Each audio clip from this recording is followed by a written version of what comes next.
14장은 그 13장과 15장, 13장과 15장이 언약궤를 운반한 사건이 나오거든요. 13장에서는 언약궤에 운반하다가 실패를 하는 사건이고요. 15장에 언약궤를 운반하는데 이제 성공을 합니다.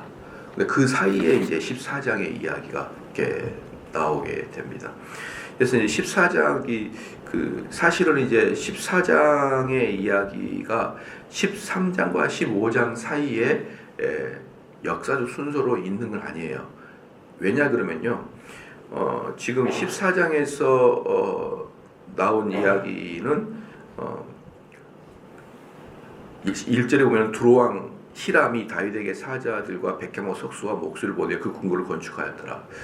궁궐을 건축했거든요. 궁궐을 건축하고 그 다음에는 8절부터는 블레셋과의 전쟁이 일어납니다. 블레셋과의 전쟁이 일어나는데 이 두 사건 자체가 13장에서 15장 사이가 3개월밖에 안 됩니다. 그러니까 첫 번째 언약궤를 옮기려고 했다가 실패하고 두 번째 언약궤를 성공한 15장 사건의 중간에 3개월 기간이 있어요. 3개월 기간. 그렇기 때문에 이 3개월 기간 동안에 다 할 수 있는 일은 아닌 거죠. 블레셋과의 전쟁에서 이기는 거하고 그 다음에 예루살렘 성전을 건축하는 것이 요 사이에 있는 것은 아닙니다. 그러면 이제 이 역대기 저자가 왜 14장을 사이에 끼워놨느냐, 이제 이런 얘기죠. 왜 14장을 써요? 그래서 14장은 크게 여러분 이제 두 가지를 보면 돼요. 두 가지를 보면 되는데 예루살렘 성전 건축과 그 다음에 블레셋 전투에서 승리거든요. 두 개. 이 두 개가 크게 이제 14장에서 나오는 이제 이야기인데 왜 그럼 이것을 14장의 중간에 딱 넣느냐, 이제 이 뜻입니다. 근데 역대기 저자들, 그리고 제가 지난번에 말씀드렸지만 성경의 저자들은 그 구조와 어떤 문장의 형식 이런 걸 가지고도 메시지를 전한다고 그랬잖아요. 그런 걸 전한다는 것을 꼭 알아야 되기 때문에 이것은 뭐냐면 14장의 언약궤를 옮겨온 것을 실패한 다윗이 그 언약궤를 실패한 것과는 상관없이 자기가 해야 될 일을 철저히 하고 있었다는 것을 이제 보여주고 있는 거예요. 다윗은 자기가 해야 될 일에 대해서는 전혀 흔들림이 없다. 그래서 이제 우리가 이제 신앙생활을 이제 할 때도 보면 저도 이제 딱 한 번 그런 적이 있었고요. 한 번 그런 적이 있었나? 없었나 잘 모르겠고, 저희 아버지 때에서도 한 번 딱 그런 적이 있었는 게 뭐냐면은 너무 화가 나거나 부부간의 사이가 안 좋아서 설교를 안 한 적이 한 번 있었어요. 저는 없었지만 아버지는 한 번 있었어요. 아버지는 한 번 있었고, 저도 그러고 싶은 적이 그러고 싶은 생각이 한 번 있었어요. 한 번 있었는데 아버지하고 제가 이제 주일날 아침이 다른 게 하나 있는데 뭐냐면 아버지는 꼭 아침을 드셨습니다. 아침을 드시고 하루 종일 이제 설교를 해야 되고 그랬고, 저는 아침 자체를 전혀 먹지를 않아요. 아침을 먹지 않고 6시 정도부터 아니면 7시는 내려와서 설교 다시 확인하고 이제 그렇게 하면서 설교를 준비를 하거든요. 저는 또 9시부터 이제 또 예배가 시작되니까. 아버지는 11시부터 시작되는데, 그러니까 아침을 먹고 내려오십니다. 그럴 때 가끔 부부싸움이 나요. 우리 아버지가. 식사할 때, 아침에 식사할 때. 옛날에 보면. 근데 어머니 입장에서는, 어떤 김집사님이 이런답니다. 김집사가 이런다니까, 이런 말을 하지 마세요. 이런 이야기 이제 하다가 이제, 수저를 놓으면서 사람들이 말이야, 예화 때문에 상처받고 말이야. 이제 이러면서 이제 그러다가. 근데 그때는 잘 이해가 안 가는데 지금 저는 이해가 너무 잘 돼요. 주일날 아침에 사모님의 어드바이스는 별로 좋은 건 아닌 것 같아요. 그래서 이제 어쨌든 목회자들은 어떻습니까? 주일날 아침이 가장 예민할 때잖아요. 가장 긴장돼요. 제가 벌써 10년 담임 목사에도 주일날 아침에 긴장이 풀어진 적이 없어요. 그래서 우리 딸내미가 이제 오늘 아침에 이제 시험 보러 갑니다. 같이 갈 건데 항상 수능 보는 느낌이야. 일주일 내내. 여러분 그게 목사의 운명인 거예요. 토요일만 되면은 수능 보는 느낌으로 잠이 들어요. 그러다가 뭐라 그럴까요? 가벼운 마음으로 주일날 일을 해본 적이 없어요. 항상 중간에 벌떡 다시 깼다가 다시 자다가 그러거든요. 그러니까 우리의 운명은 매일마다 수능 예배. 그래서 어떤 사람이 그러더라고. 딸이 수능 보는데 떨리잖아요. 내가 수능 보는 것처럼 맨날 떨리다. 내가 딸이 비롯하여 남들 수능 보는 것까지 그렇게 신경 쓸 만큼 마음이 여유가 별로 없고 그런데. 근데 그때 이제 아버님이 그렇게 이제 다투시고 그러다가 한 번 화가 나가지고 나 설교 안 해. 그리고 가버리신 적이 안 계셔요. 얼마나 당황스러워요. 그래가지고 제 아버지가 항상 저한테 내 목회에서 가장 위기가 바로 그때였다. 절대로 목사는 그러면 안 된다. 그래가지고 이제 아버지가 이제 탁 기도원으로 그냥 아침에 그래 나 없이 한번 해봐라 그랬더니 장로님들이 이제 다 연락이 왔어요. 이번 주 수요일까지 복귀 안 하면 제명입니다. 목사님 얼마나 마음이 힘들었어요. 그게 없어요. 이번 주 수요일까지 복귀 안 하시면 제명입니다. 저도 한번 그런 적이 있었습니다. 저는 이제 아내하고 바로 이 이야기에 지금 제가 하고 싶은 얘기가 뭐냐면 우리는 신앙이 여러분 신앙이 감동인 것 같고 감정인 것 같잖아요. 신앙은 정확하게 체계를 갖추는 거예요. 체계를 갖추. 그래서 이게 무슨 뜻이냐면은 내 개인적인 감정을 신앙의 일을 흐트르지 말라는 거예요. 내 개인적인 감정을 가지고 신앙을 흐트거나 또 내 개인적인 감정을 가지고 내가 해야 될 일을 흐트러 버리는 내가 이런 마음으로 어떻게 설교를 해 이런 마음이 생긴다니까요. 내가 이런 마음으로 어떻게 내가 주일날 가서 기도를 해 내가 이런 마음으로 어떻게 내가 수요일날 기도를 해 내가 어떻게 이런 마음으로 주일날 교사를 해 이런 마음들이 항상 우리에게 도살입니다. 우리가 기분이 나쁠 때나 또는 죄에 빠졌을 때. 근데 정말 신앙은 그거와 상관없이 내가 하는 것을 하는 거라고요. 내가 신앙생활은 그러니까 또 지금 제가 또 누구랑 상담을 좀 해야 될 일이 생겼는데 도저히 예배를 별로 드리고 싶은 생각이 없는 거예요. 그래서 지금 잠시 멈추고 있는 거예요. 그냥 이런 것처럼 어리석은 게 없는 거예요. 내 마음에 예배를 드리고 싶은 생각이 없어. 그러면서 예배를 멈춰요. 그럼 물어봐요. 예배를 드리는 게 선이냐 악이냐 예배를 드리는 게 옳으냐 그러냐 옳다는 걸 안다는 거예요. 머리로는 알겠다는 거죠. 머리로는 것을 알겠고 마음으로는 알겠는데 내 감동이 안 되는 거예요. 이게 여기까지 안 내려오는 거예요. 그래서 도저히 못 가겠다는 거예요. 그럼 여러분 봐보십시오. 어떤 남성이 적절하지 못한 사랑을 해요. 직장에 어떤 후배 어떤 여학생을 사랑을 해요. 그럼 물어봐요. 너가 결혼한 남자서 저 여자를 사랑하는 게 맞냐? 머리로서는 틀리다는 걸 알겠다는 거예요. 근데 내 마음은 자꾸 그녀에게 간다는 거예요. 여러분 이게 합리적으로 설득이 됩니까? 다시 간음죄 설명해가지고 감옥에 보내도 시원찮은 판 아니에요? 이게 여러분 설득이 되는 문제예요. 머리로는 알겠는데 내 몸은 자꾸 그쪽으로 가겠다는 거예요. 이런 것들을 받아주지 말아야 됩니다, 여러분. 근데 어떤 분들은 도저히 나는 예배를 드리고 싶은 생각이 없어. 왜 자꾸 사람들은 자기의 이성을 감정이 자기 이성을 지배하게 하냐고요. 왜 그런 짐승 같은 삶을 삽니까? 옳은 것은 그냥 하는 거예요. 그게 내 마음에 감동이 되든 말든 그 일이 목사님 말씀이 맞으면은 내가 저 목사님 좋아하든 말든 그냥 하는 거예요.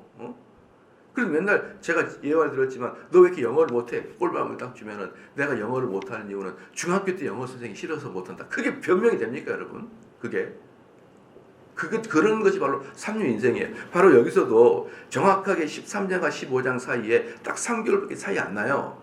3개월밖에 차이 안 나는데 그 안에 다윗은 지 할 일을 다 했단 말이에요. 다. 그것을 보여주려고 14장에 있는 거예요, 여러분.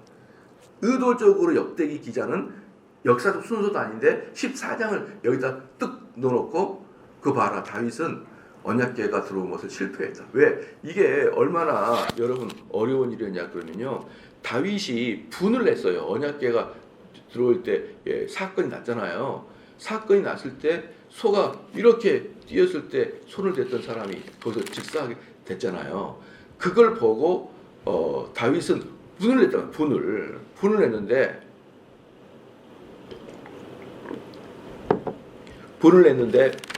그 분을 내는 것은 하나님께 분을 내는 게 아니고 자기가 이제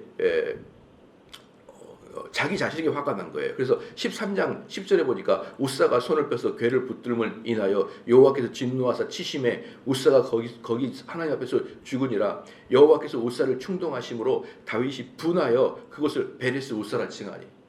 이 사건이 다윗 같은 입장에서는 자기가 뭘 잘못했는지도 모르는 거죠. 그냥 최선을 다하고 기쁨으로 하나님의 언약궤를 예루살렘으로 갖고 오려고 그 마음밖에 없었어요. 그 마음밖에 없었는데 가져오는 방식이 잘못된 방식이어서 확 그냥 소가 뛰니까 우사가 잡다가 그냥 즉살하게 된 거잖아요. 그잖아요. 그럴 때 다윗은 하나님께 대한 분노가 아니라 자기 자신에 대한 분노로 가득 찼단 말입니다. 그게 바로 13장의 마무리 이야기예요. 그럼에도 다윗은 어때요? 다시 삶에 있어서 전혀 흔들림 없이 자기 일을 쭉 하는 것을 여러분 볼 수가 있습니다. 그래서 제가 우리 아버지 이야기 제 얘기한 것은 뭐냐면 저는 그 하나의 이야기 때문에 저도 한두 번 정도는 정말 강대상에 쓰고 싶지 않을 때가 있었는데 그때 아버지의 이야기를 저는 항상 기억하고 있거든요. 그게 바로 목회의 끝이다. 그게. 네가 만약에 주일날 11시 예배나 또는 수요일날 11시 예배 성도들이 설교를 하는데 딱 목사가 설교하면서 맞이하지 않고 비어 있으면은 사람들이 아이고야 우리 목사님이 어떻게 다 이렇게 되냐 그렇게 생각할 것 같지만 실질적으로는 성도들 마음속에는 화가 차오르는 것이고 예배를 망친 것에 대한 분노가 나는 것이기 때문에 절대로 목사는 무슨 일이 있어도 그 감정과 설교는 따로 분리해라. 저희 아버지가 저한테 그런 이야기를 옛날부터 해줬거든요. 그게 사실은 제가 한두 번 정도 설교를 안 하려고 정말 저도 화가 나가지고 안 하고 싶은 적이 한 두 번 있었거든요. 그 둘 다 우리 아내랑 상관없어요. 교회 문제랑 상관이 있어요. 그걸 알으셔야 돼요. 그걸 또 사모님하고 엄청 큰 싸움, 우리 아내랑 큰 싸움 별로 안 해요. 어쨌든 이제 그래가지고 이제 그 말씀을 제가 항상 명심을 해요. 명심을 해서 이거하고 이것을 딱 분리를 해야겠다. 이 생각을 저는 확 갖고 있거든요. 근데 이제 저는 목회자니까 그러지만 우리 성도는 어떤 생각이 있으면 어떤 마음이 있냐면은 나는 그래도 신앙인의 목사님은 프로페셔널이고 나는 아마추어다 이런 생각을 갖고 있어요. 우리 성도들은 그래요. 저도 평실때가 있잖아요. 저분은 비가 오나 눈이 오나 저 있어야 되고 나는 마음이 답답하면 자연 한번 쫙 보고 와서 마음이 풀려서 마음을 다잡고 집사님 어디에요? 내가 지금 강원도에서 마음을 다잡고 다시 가겠습니다. 아니 하나님 앞에 다잡아야지 왜 강원도 산을 보고 다잡냐고요. 이런 것부터가 바로 성도들이 뭔가를 착각하고 있어요. 산에 올라가서 양양의 비치를 바라보면서 무슨 마음을 다잡아요. 그냥 야호하고 오는 거죠. 마음을 다잡는 것은 하나님 말씀이 여러분에게 다잡게 하는 것이고 하나님 말씀이 여러분을 결단케 하는 것이고 하나님 말씀이 회개케 하는 것이죠. 그러니까 이런 원리도 잘 모르면서 설교와 신앙생활에서 마음을 다잡지 않는 사람이 자연 필드에 나가서 마음을 다잡는다. 그것은요 이방적 사고입니다. 이방적 사고예요. 그러니까 지금 제가 무슨 말 하려고 하는지 아시겠죠? 14장을 굳이 15장 사이에 낀 것은 너희들의 감정에 상관없이 할 일은 다 해라. 그게 바로 사람들이 할 일이다. 이걸 말해주기 위해서 14장을 끼워놨다는 것을 여러분 분명히 알아야 됩니다. 왜? 13장과 15장은 3개월 차이거든요. 14장 1절 봐봐요. 두로왕 히람이 다윗의 사자들과 백향목 석수와 목수를 보내어 그 궁궐을 건축하게 하였더라. 여러분 두로가 어디냐면요.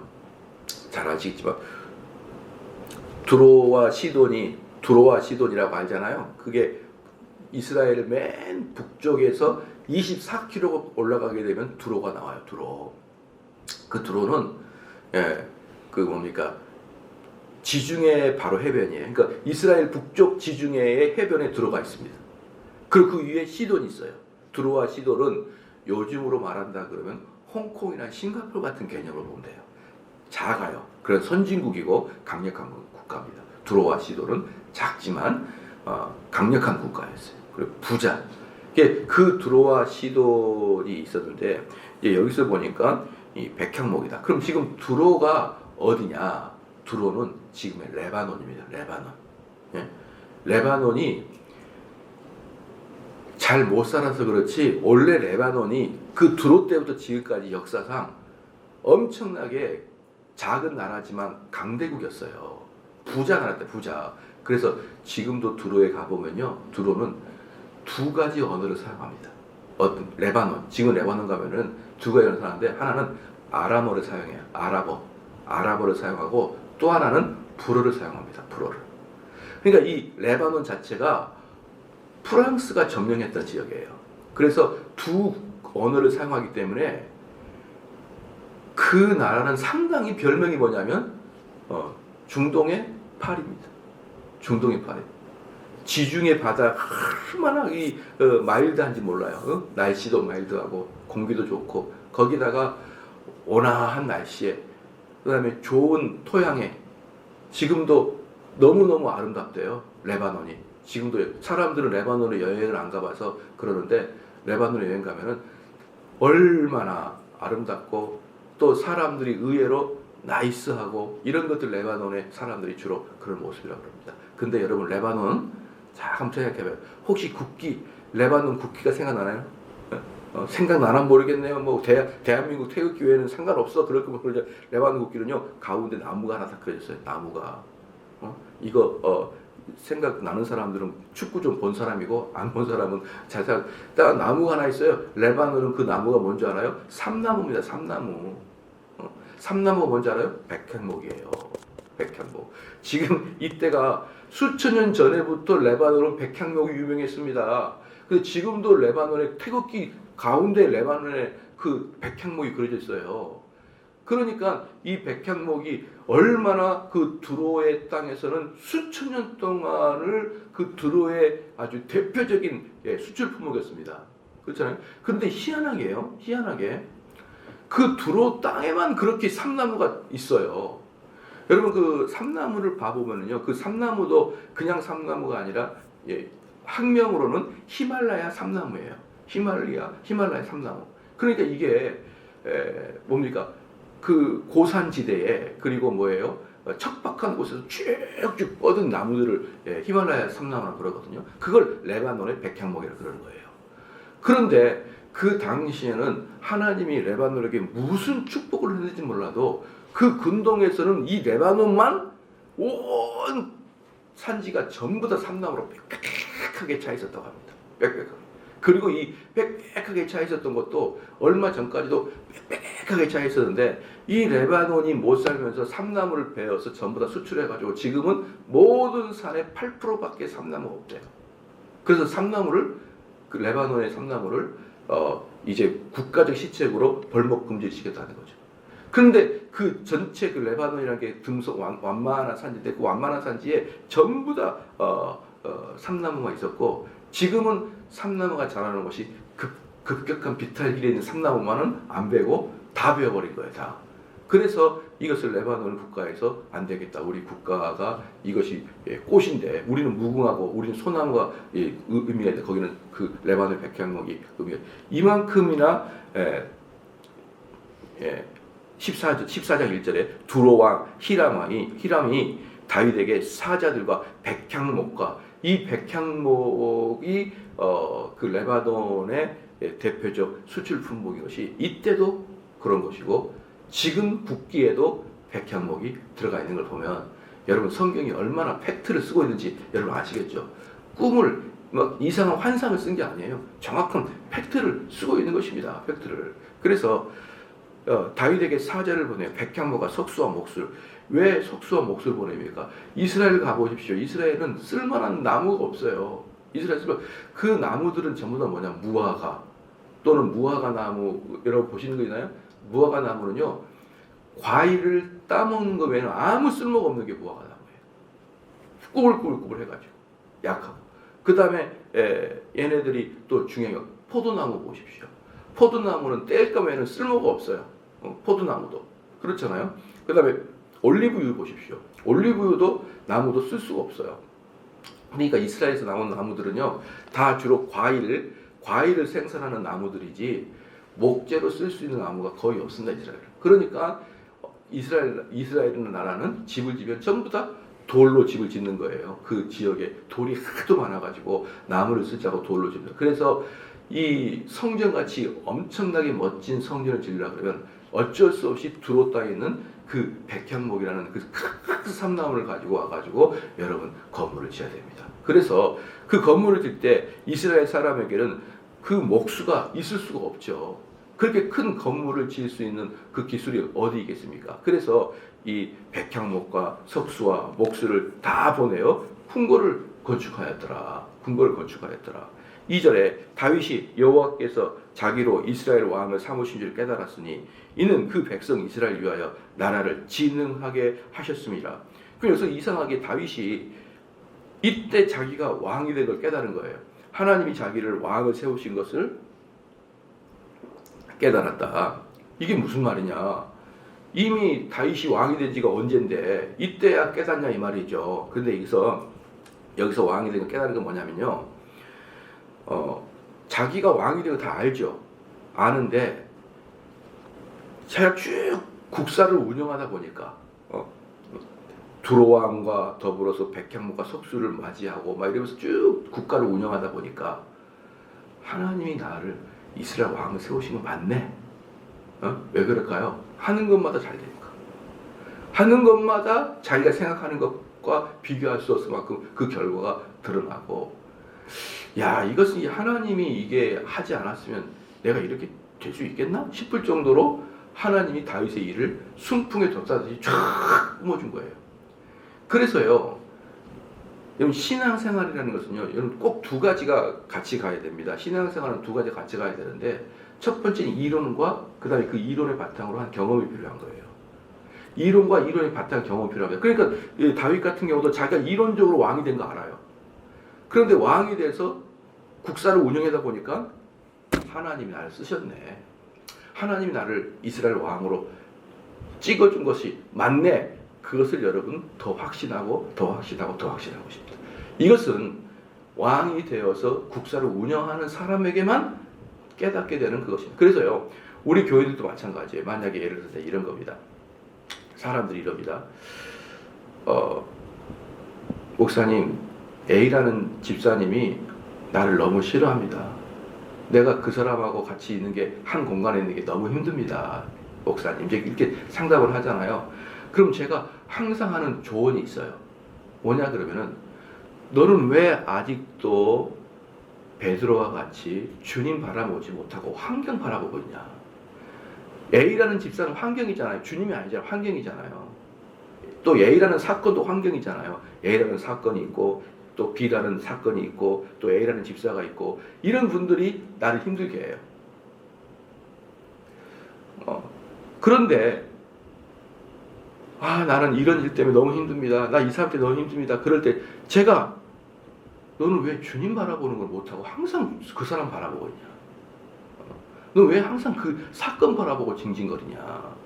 지금 너가 요 사람 때문에 힘들다고 하소연하는 거하고 불신자가 자기 동료 때문에 화난다고 하는 거 뭔 차이가 있냐 이 말이야. 뭔 차이가 있냐? 그러니까 너는 그 사건을 좀 보지 말고 항상 주께서 어떤 일을 하시는지 좀 관찰 좀 해라. 내가 그 얘기를 하거든요. 그러면 그 이론을 받고 실질적으로 그 사람을 생각하지 않고 주님을 생각해 보면서 회복이 되본 경험 있는 사람. 예?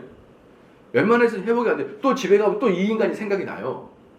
그런데 이 사람 말고 진짜 주님 바라보면서 이 사람에 대한 분노가 사라져서 그래서 그 기쁨과 평강을 누려본 경험이 있는 사람은 이 말씀이 맞네. 그렇게 여러분 체험합니다.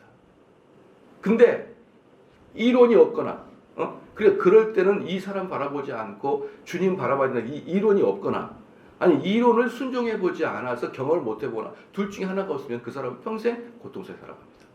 이게 바로 여러분 신앙의 체험이에요. 신앙의 체험, 우리는 어릴 때 어떻게 들었냐면은 아픈 사람이 낫고 눈병자가 낫고 문둥병이 낫고 이런 경험을 해본 사람이 신앙의 체험을 한다는 거예요. 근데 나는 아픈 데가 없어. 어릴 때 지금까지 아픈 데가 없어요. 지금까지. 무슨 신앙을 체험을 할까요? 저는 어떻게 근데 제가 나중에 깨달았어요. 신앙의 체험은 말씀대로 살았을 때 내 마음에 기쁨과 소망과 희망이 싹틀 때가 이게 신앙의 체험이라는 것이지, 여러분 병 낫는 건 신앙의 체험이 아닌 것입니다. 병은 무당도 낫게 해요.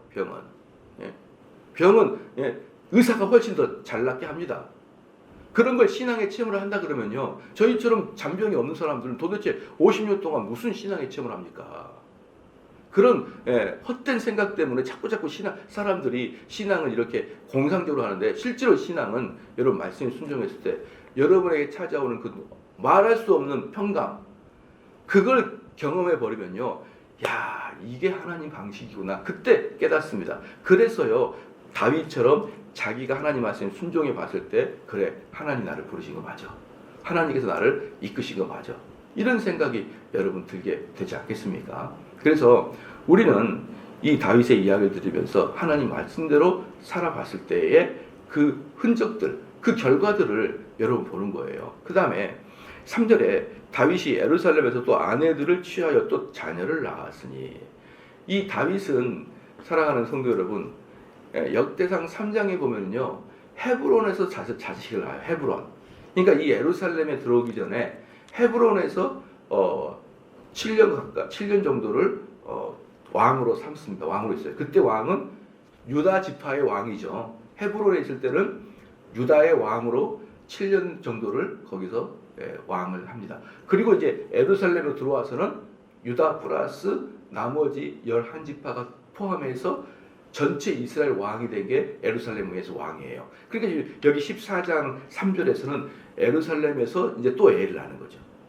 유다의 왕으로 했을 때 헤브론에서도 왕이 자녀를 낳고, 또 예루살렘에 들어와서 또 자녀를 낳는데, 여기서 뭐냐면은 3절에 다윗이 예루살렘에서 또 아내들을 취하여 또 자녀를 낳았으니, 그러니까 이 다윗은 여기서 뭡니까? 일부 다처제를 한 거죠.